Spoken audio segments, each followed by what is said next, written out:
We are taking a live look out over Mount Clemens this Sunday morning on what's going to be another hot and humid day. It's a good day to maybe hang inside, keep the AC on high. Hallie is tracking not only the temperatures, but also another air alert. Hallie? That's right. Air quality alert for today, just like yesterday. We do not have the heat advisory today just because temperatures are upper 80s to near 90, but that chance for the heat index to reach the upper 90s is going to be a little bit shorter due to the chance for storms this afternoon. We did hit 91 yesterday, so that puts us at a dozen 90-degree day or hotter days for the summer. That is average, and right now we are back up to the 7th warmest August on record.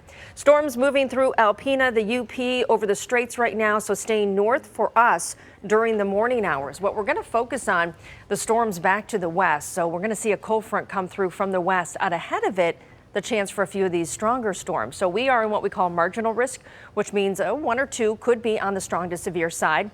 The timing between about 4 and 10 p.m. we could still see a storm before that, but the severe at least criteria starts to ramp up after 4 o'clock in spots. And again, it looks isolated. It does not look like a widespread severe event, but any heavy rain like we saw on Friday could produce some localized flooding. 74 degrees downtown, 72 in Pontiac. You're at 68 degrees right now, Port Huron. And our temperatures today right back into the upper 80s, feeling like the mid, in some case, upper 90s with the heat index. Notice 2 o'clock, that chance for a storm. And again, these may strengthen a bit as the day wears on and things get hotter and more humid. So here's our hour-by-hour forecast.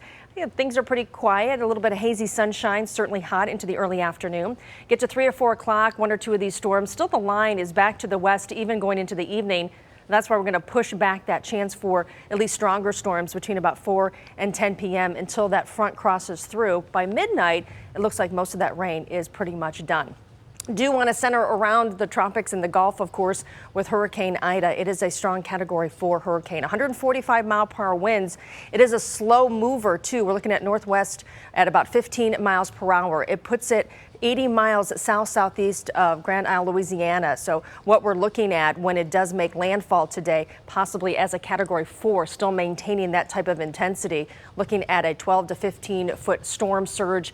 Could be anywhere from 12 to 20 inches of rain along the Gulf Coast. And then it'll continue to take that track up toward Tennessee and unfortunately bringing some heavy rain to the folks that have been dealing with recent flooding in Tennessee as well. So temperatures for us here at home, we're looking at temperatures in the upper 80s. We've been talking about it, but we also talk about how we break this pattern. So temperatures in the mid 80s, still warm tomorrow, but decreasing humidity. 81 on Tuesday, upper 70s on Wednesday. At least there's some relief for those folks that just say it's been way too hot these past week.